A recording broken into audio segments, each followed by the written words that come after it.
ओम श्री गुरुवे नमः। ओम श्री गणेशाय नमः। प्रिय श्रोताओं, महाभारत काल के बाद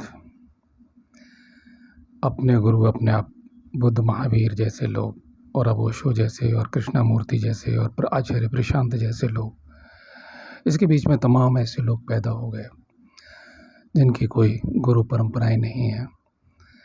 कुछ तपस्याएं की, कुछ साधनाएं की, साहित्य पढ़ा, शास्त्र पढ़ा और तपस्या के बाद में उन्हें लगा 5 साल 6 साल बस संपूर्ण ब्रह्म ज्ञान हो गया, ईश्वर मिल गया और वो गुरु बन गए। चाहे उसमें महर्षि दयानंद जैसे लोग हों और तमाम सारे, मैं नाम क्या लूँ, आप खुद जानते हो, जो सनातन धर्म का विरोध करते हैं। पहले एक ही धर्म हुआ करता था और वो था सनातन धर्म। तो कोई धाराएं अलग अलग नहीं थी। सारे धर्म जो उनके ग्रंथ में लिख दिया है वो वैसा ही मानते हैं, कोई शक नहीं पैदा करते। खैर, ये असली संपूर्ण महाभारत का 73वां भाग है जो मैं आपको समर्पित करता हूँ।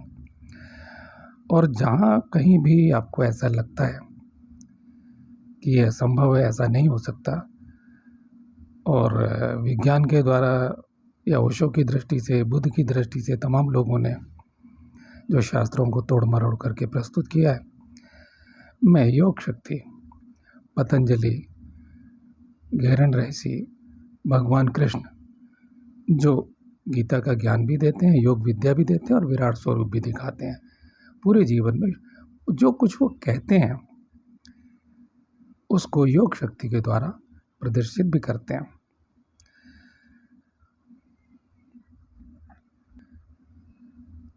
योग शक्तियाँ और हम अलग अलग नहीं हैं, हमारा ही विराट स्वरूप होता है। तो ये जो पिछले प्रसंग में मत्स्य गंधा या महाराजा उपरचरी का वीर्य वो कैसे मत्स्य मछली के पेट में पहुंचा, कैसे उसने जन्म लिया, ये सब मैं कह चुका हूँ। दोबारा सा थोड़ा सा प्रसंग, सिर्फ इतना सा कि आपको समझ में आ जाए। मछली के गर्भ में वो वीर्य किसका है? महाराज उपरचरी का है। उन्हीं को चेदीराज वसु भी कहते हैं।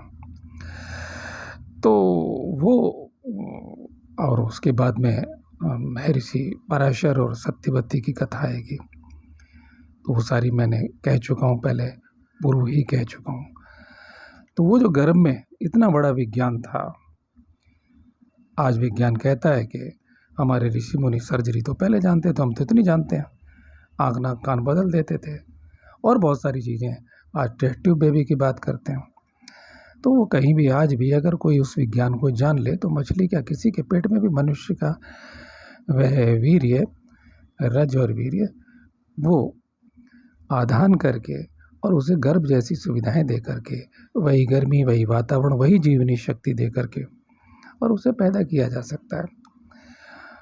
और पतंजलि का केवल हम लोग प्रचार सुनते हैं, योगासन देखते हैं, क्रियाएं देखते हैं, कितनी नाम मात्र की, लेकिन वो योग शक्तियाँ जो हमें, हमारा विकास है, हमारा ही अंग है, तो इसलिए वो अपने निश्चित स्थान तक पहुंच गया। सत्यवती का जन्म होता है, वो बड़ी होती है और राजा शांतनु उस पर मोहित होते हैं। ये सारा प्रसंग आप सुन चुके हैं पूर्व में। मैं आगे बढ़ता हूँ। वैशंपायन जी कहते हैं, सत्यवती चेदीराज वसु की पुत्री और निषाद राज ने इसका पालन पोषण किया है। यह जानकर राजा शांतनु ने उसके साथ शास्त्रीय विधि से विवाह किया। तदंतर विवाह संपन्न हो जाने पर राजा शांतनु ने उस रूपवती कन्या को अपने महल में रखा।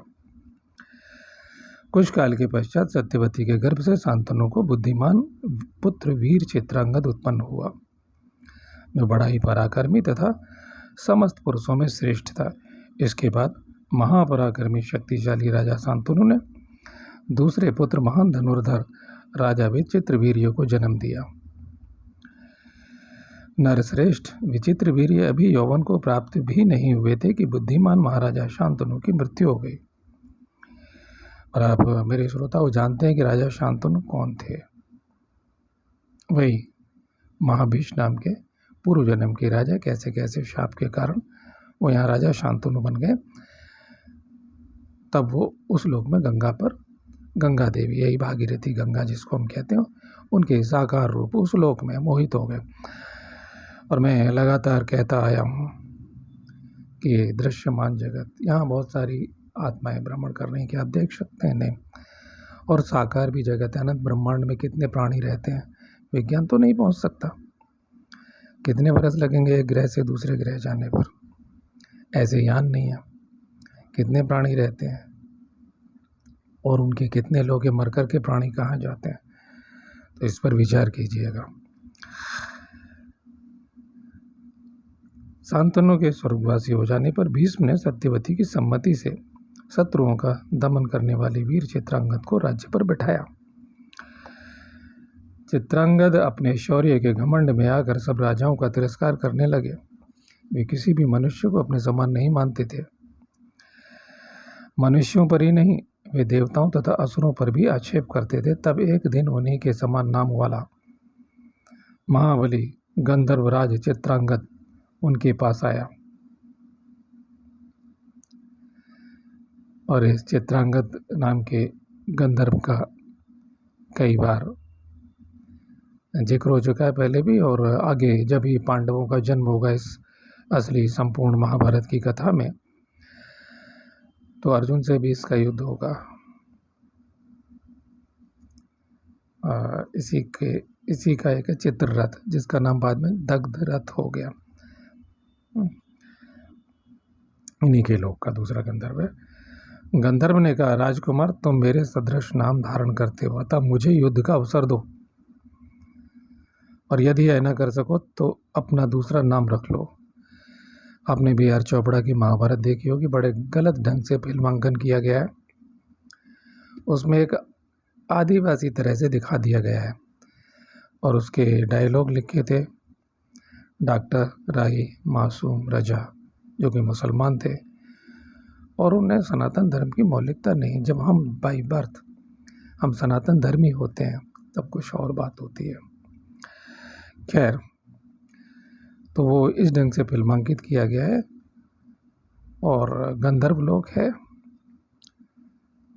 किन्नौर जिला है हिमाचल प्रदेश में, जहाँ से उस जगत का एक द्वार है, ऐसे गंधर्व लोक का भी द्वार है, और वो स्थूल होगा। अगर आपको साधना के द्वारा दिव्य दृष्टि प्राप्त हो जाए, किन्नर साधना करनी हो तंत्र की, किन्नर जैसे यक्षिणी साधना होती है, ऐसी किन्नर साधना है। तो बहुत से स्थान है उत्तराखंड में, हिमाचल में, तो वहाँ की तरंगें दूसरी हैं, वहाँ की ग्रेविटी अलग है, गुरुत्वाकर्षण अलग है, दूसरे लोगों की तरंगें ज़्यादा हैं। तो ऐसे ही गंधर्व हमारे भाग्य को प्रभावित कर सकते हैं, हमारी ज़िंदगी को आसान कर सकते हैं। यदि आप कुंडलिनी योग की, ध्यान योग की, अध्यात्म की साधना कर रहे हो, तो निचले जैसे घंटाकर्ण यक्ष साधना है, आपने पढ़ी होगी, सुनी होगी, तंत्र ग्रंथों में देखा होगा, और कई बार बिरले लोगों को साधना सिद्धि भी होती है, और वो उनकी शक्ति से बहुत सारा काम भी करते हैं, यानी कि कार्य सिद्धियां करते हैं अपने जीवन की। घंटाकर्ण का यंत्र है, यंत्र, क्योंकि जब हम कुंडलिनी योग की साधना करते हैं तो यंत्र का रेखांकन करते हैं, मंडल बनाते हैं यंत्र का। जिस तरह से जिस शक्ति का हम आह्वान करते हैं, यदि उस मंडल के अंदर बैठ करके प्राण प्रतिष्ठित उन वनस्पतियों से यदि हम वे चक्र निर्माण करते हैं, तो हम उस लोक से ब्रह्म में, यानी ईश्वरीय रास्ते में, उन चक्रों में प्रवेश करते हैं। और चक्र में प्रवेश करने का मतलब है तत्व में प्रवेश। मैं मेरे गुरुदेव श्री कपिल देव जी महाराज की कृपा से ये सब बोल रहा हूँ। मैंने आज तक ना कोई, मैं ये कहूँ कि मैंने कोई तत्व सिद्धि कर ली है, बिल्कुल नहीं। हाँ, मैं लगा हुआ हूँ, क्योंकि गीता कहती है, पूरी गीता में तत्व ज्ञान से, तत्व से जानता है शब्द है। जैसे ही हम तत्व को जानते हैं तो तत्व शक्ति में प्रवेश, यानी तत्व शक्ति हमारे जागृत हो जाती है, और तत्व शक्ति की शक्तियाँ हमारे जीवन में क्रियाशील हो जाती हैं, हमारी ज़िंदगी को भी आसान करती हैं बाहर से और भीतर।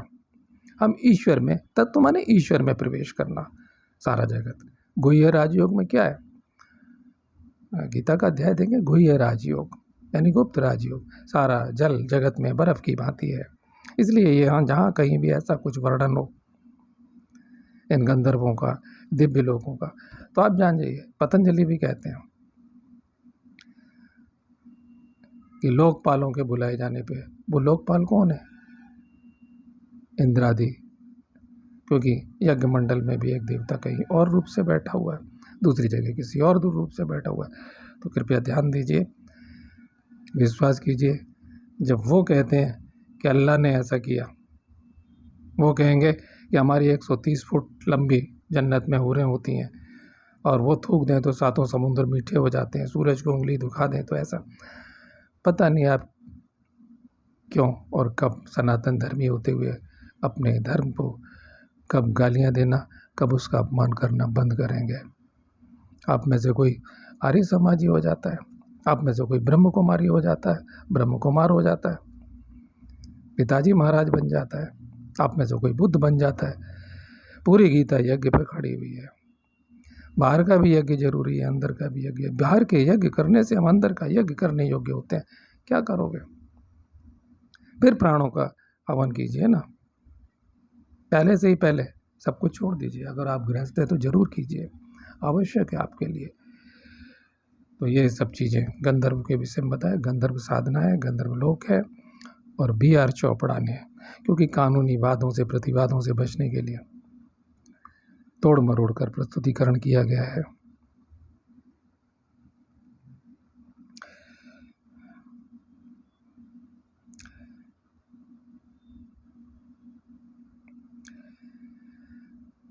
मैं फिर से पढ़ता हूँ। राजकुमार, तुम मेरे सदृश नाम धारण करते हो, अतः मुझे युद्ध का अवसर दो, और यदि यह न कर सको तो अपना दूसरा नाम रख लो, मैं तुमसे युद्ध करना चाहता हूँ। नाम की एकता के कारण ही मैं तुम्हारे निकट आया हूँ। मेरे नाम द्वारा व्यर्थ पुकारे जाने वाला मनुष्य मेरे सामने सकुशल नहीं जा सकता। तदंतर उसके साथ कुरुक्षेत्र में राजा चित्रांगद का बड़ा भारी युद्ध हुआ। गंधर्वराज और कुरुराज दोनों ही बड़े बलवान थे। उनमें सरस्वती नदी के तट पर 3 वर्षों तक युद्ध होता रहा। अस्त्र शस्त्रों की वर्षा से व्याप्त उस घमासान युद्ध में माया में बढ़े चढ़े। अब माया उर्दू में आप जादू कहोगे। माया शक्ति, इच्छा बल से बहुत कुछ किया जा सकता है। इच्छा शक्ति का पूर्ण विकास क्या है, योग विद्या है। जैसे हम योग विद्या की साधना करते हैं, आप कह लो योग शक्तियों से हमारे ऋषि मुनि भरपूर, पूरी महाभारत हो, रामायण हो, क्या हो रहा है, वो कोई नहीं भटकता सिद्धियों से। वो हमारे ही अंग है। मैं अपने हाथ पैरों को बंद कर दूंगा, मेरा हाथ अगर और विराट हो जाए और फिर अपनी जगह आ जाए, हमारी कोशिकाओं की वृद्धि हो जाए, क्या होगा? अगर हम साधना करेंगे तो होगा ना। इतना सा हो तो शुरुआत तो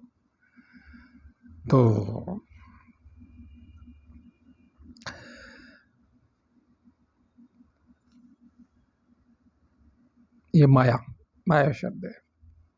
माया अनुसार इच्छा रूप धारण करना। अब ये पतंजलि ने कहा है, पढ़ लें। बहुत कम बोला पतंजलि, इसलिए प्रत्येक वाक्य ब्रह्म वाक्य, ईश्वरीय वाक्य, जैसे गीता ब्रह्मवाणी है। मात्र छोटे छोटे 195 वाक्य और करोड़ों डॉलर का पूरी दुनिया में कारोबार। मेरे साथी हो, मेरे श्रोता हो, मेरे दर्शक हो, जागृत होइए, नकली लोगों से बचिए। ये भरमाया जा रहा है। हम रामकृष्ण परमहंस और विवेकानंद से प्रभावित होने वाले लोग नहीं हैं। ऋषि तो, ऋषियों की परंपरा का कोई आदमी इन लोगों से प्रभावित नहीं होगा। ऋषि तो ज्ञान विज्ञान के दाता होते हैं। ब्रह्मांड, अनंत ब्रह्मांडीय ज्ञान विज्ञान को के दाता, क्रियाशील करता, भोक्ता, सब कुछ होते हैं। वो एक तरफ वाणी का संयम करते हैं और वाणी के द्वारा शाप भी देते हैं। आप इस लायक बनेंगे, पहले आप इंद्रिय जय करेंगे, फिर दूसरा अध्याय आप क्रोध करने लायक बनेंगे, तब आपका क्रोध परमात्मा का क्रोध होगा। तो जो गीता कह रही है, क्योंकि भगवान कृष्ण भी तो क्रोध करते हैं। और तमाम जो ऋषि जितने हमने वर्णन पढ़ा है सारे ऋषि महाक्रोधी हैं, लेकिन वो क्रोधी नहीं है। अब ये अक्रोध और क्रोध आप जानिए, वो एक कारणभूत है। जितना गीता में कहा गया ऋषियों में ऋषि दुर्वासा श्रेष्ठ, बाकी नहीं है उनके लेवल के। तुलनात्मक अध्ययन समझिए। मैं बार बार रिपीटिशन इसलिए करता हूँ कि कोई साधक मेरा पहली बार ये वीडियो देख रहा हो तो कम से कम कुछ हिले। उन महान तेजस्वी शत्रुओं का दमन करने वाले माया में बड़े चढ़े हुए गंधर्व ने कुरुश्रेष्ठ वीर चित्रांगद का वध कर डाला। शत्रुओं का दमन करने वाले नरश्रेष्ठ चित्रांगद को मारकर युद्ध समाप्त करके वह गंधर्व स्वर्ग लोक चला गया। और स्वर्ग का मैं काफ़ी वर्णन कर चुका हूँ, क्योंकि युक्तेश्वर गिरी अभी मुक्त नहीं, उन्होंने खुद कहा है, वो मैं 7 भाग बोल चुका हूँ कि वहाँ कैसे कैसे स्थिति में है। श्यामाचरण लाहिड़ी उन्हें अभी मुक्त नहीं कर सके, हिरण्य लोक में, वो योगानंद परमहंस की किताब में दिखा चुका हूँ आप लोगों को। तो उन महान तेजस्वी पुरुष सिंह चित्रांगद के मारे जाने पर शांतनु नंदन भीष्म ने उनके प्रेत कर्म संस्कार करवा दिए। साथियों, प्रेत कर्म संस्कार क्या है? यही दाह संस्कार के बाद में जो क्रिया होती है ना, 13वीं आदि जो हमारी परंपराएं हैं, उनकी बात मैं कर रहा हूँ। इसी को प्रेत कर्म संस्कार बोला जाता है। यही सांस्कृतिक मूल श्लोक में भी कहा गया है। विचित्र वीर्य अभी बालक थे, युवा अवस्था में नहीं पहुंचे थे, तो भी महाभाव भीष्म ने उन्हें कुरुदेश के राज्य पर अभिषिक्त कर दिया।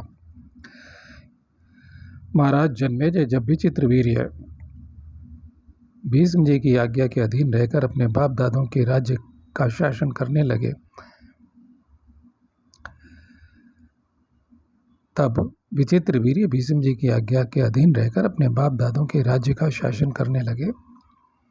शांतनु नंदन भीष्म धर्म एवं राजनीति आदि शास्त्रों में कुशल थे, अतः राजा विचित्र वीर्य धर्मपूर्वक उनका सम्मान करते थे और भीष्म जी भी इन अल्पवयस्क नरेश की सब प्रकार से रक्षा करते थे। वैशंपायन जी कहते हैं, जन्मेजय चित्रांगद के मारे जाने पर दूसरे भाई विचित्र वीर्य अभी बहुत छोटे थे, अतः सत्यवती की राय से भीष्म जी ने उस राज्य का पालन किया, संरक्षक बन गए। तब विचित्र वीर्य धीरे धीरे युवावस्था पे पहुंचे, तब बुद्धिमानों में श्रेष्ठ भीष्म जी ने उनकी यह अवस्था देख विचित्र वीर्य के विवाह का विचार किया। राजन,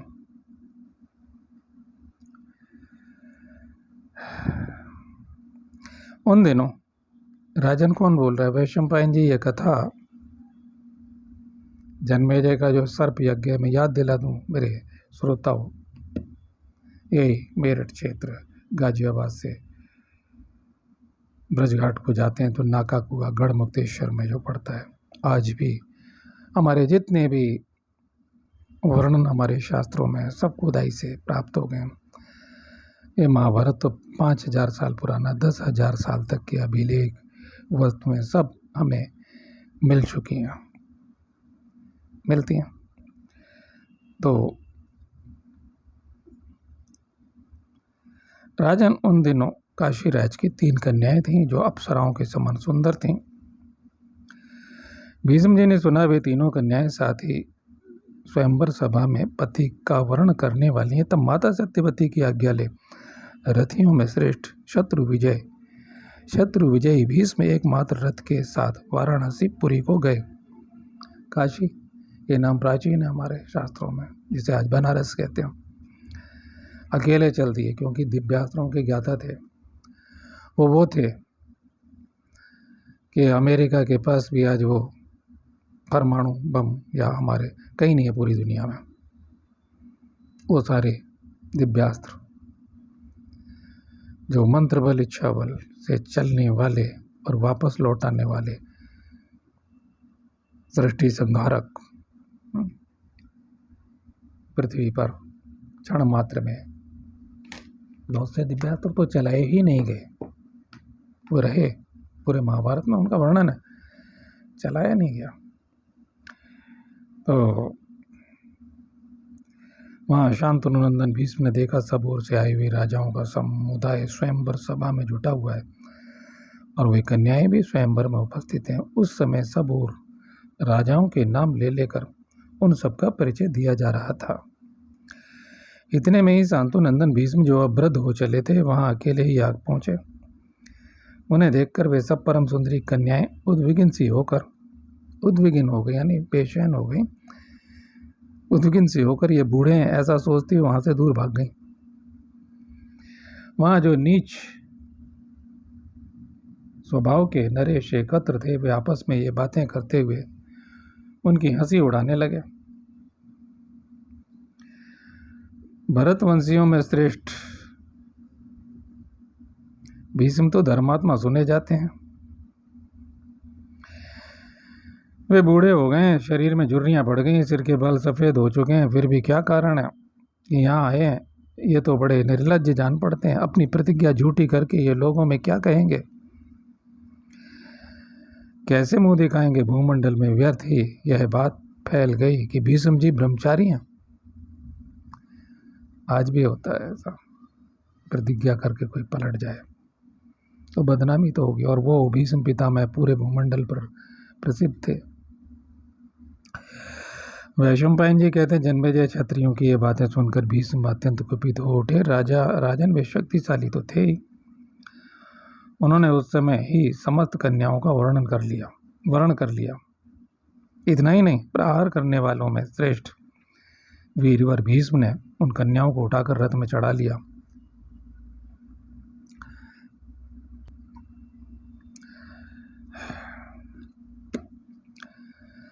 और समस्त राजाओं को ललकारते हुए मेघ के समान गंभीर वाणी में कहा, विद्वानों ने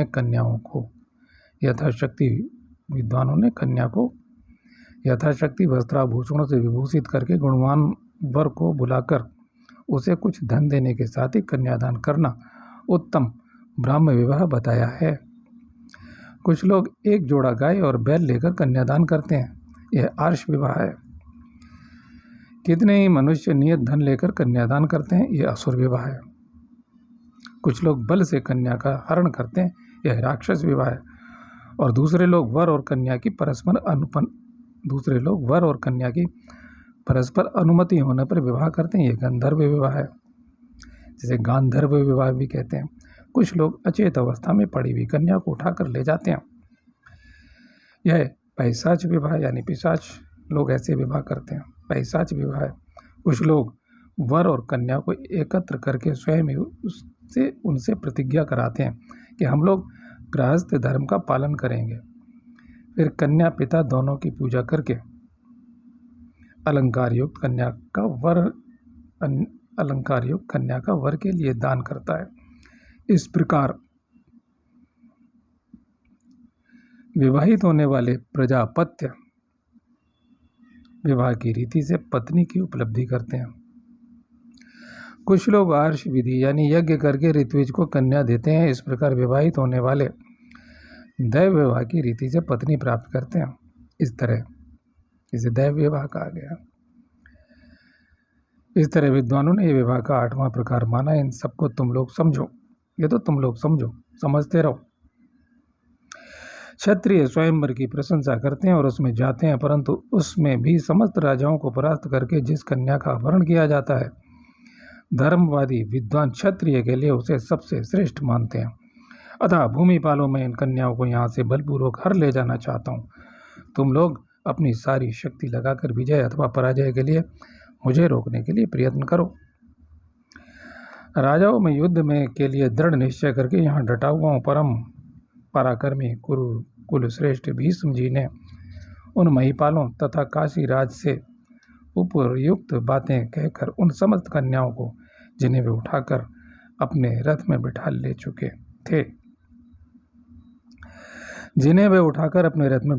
थे साथ लेकर सबको ललकारते हुए वहां से शीघ्रतापूर्वक चल दिए। इसमें पिशाच विवाह आया है, तो पिशाच लोग भी है और दूसरे इस पृथ्वी पर जीते जी नर पिशाच होते हैं, वो आप जानते हो, इशारे में समझ लो। चाकुओं से गोदते हैं, 36 35 चाकू मारते हैं, पत्थर से कुचल देते हैं, तो आप जानते हो। समाचार पढ़ते हो देश भर में चल रहा है, तो नर पिशाच भी होते हैं और वो तरंगे हैं, पिशाच भयानक, जो गंदगी, पिशाच लोग भी है और पिशाच साधना भी होती है, तंत्र में होती है। जिन लोगों को होती है इस लोक में तो मौज मारते हैं, अंत में दुर्गति पिशाच अपने लोक में खींच के ले जाते हैं। तो ये एक कुंडलनी योग का, आत्मज्ञान का, आत्मविद्या का, ब्रह्म विद्या का रास्ता है। शास्त्र ब्रह्म विद्या की ओर ले जाता है, सब कुछ बताते हुए कि देखिए ये सब कुछ है, पाप कर्म है, घोर से घोर पाप कर्म किए गए हैं, लेकिन उसके परिणाम अंत में बुरे हुए हैं। दूसरा, हम सत्कर्म में प्रवृत्त हों, अध्यात्म में प्रवृत्त हों। असली अध्यात्म में हर वक्त परीक्षा करें, जैसे पतंजलि हैं, घेरन ऋषि हैं, गीता भी परीक्षा ले रही है कि हमारा हवन हुआ नहीं हुआ, अपान का प्राण में और प्राण का अपान में हवन हुआ या नहीं हुआ। भ्रकुटियों के मध्य हमने अगर प्राणों को स्थिर किया तो क्या वास्तव में योग शक्ति हो गई है उत्पन्न, कुछ हुआ या नहीं हुआ। कैसे अपने आप से इनकार कर सकते हैं। शक्तियाँ, सत्कर्म जब हम करते हैं, ये कर्म पाप और पुण्य का बोधक होता है। शक्तियाँ नहीं, एक पुलिस वाले के पास शक्ति होती है, वो पाप कर्म करने लगता है, वही अच्छे कर्म करता है, लोगों की मदद करता है, तो उसका पुण्य कर्म होता है, उसकी गति उत्तम होती है। बिल्कुल यही है जो हमारी योग शक्तियाँ हैं। प्रमाण है कि हम किसी साधना में प्रवृत्त होते हैं, तो यदि हम सत्कर्म करते हैं उससे, तो हम ब्रह्म की ओर, ईश्वर की ओर प्रवृत्त होते हैं, आगे आगे बढ़ते हैं यदि ज़रूरत पड़े तो।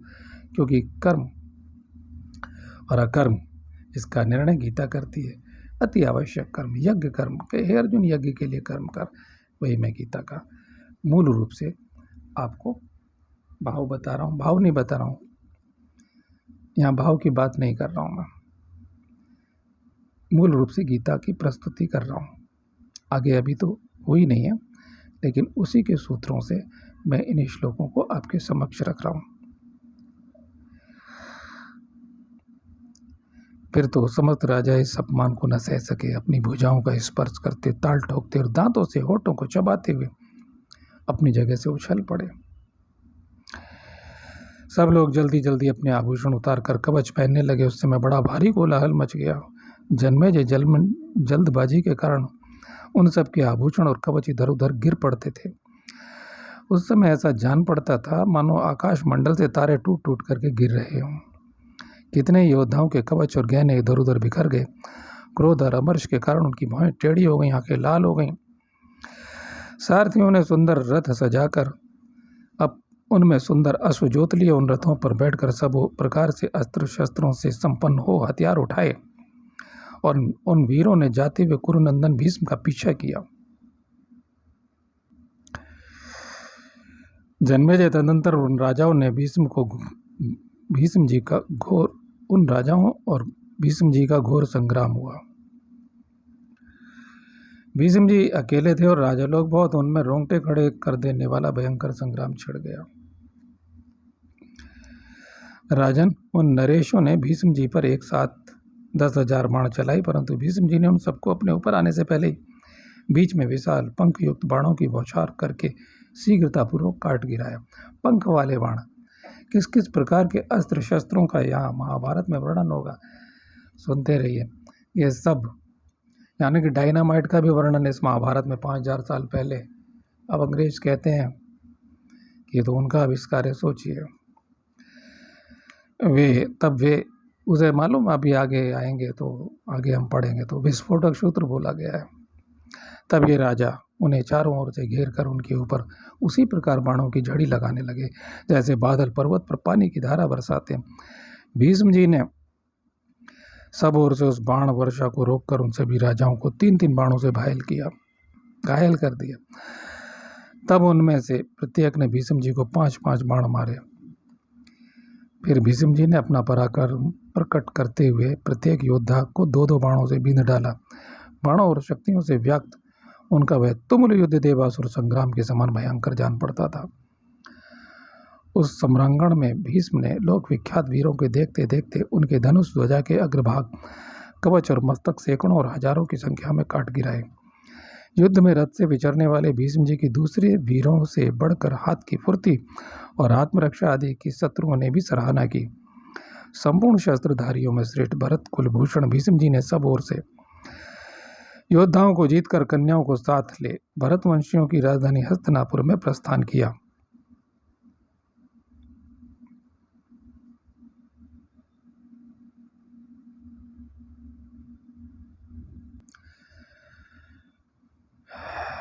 प्रिय श्रोताओं, इससे अगला भाग अगले अंक में ये 73वां भाग पूर्ण होता है।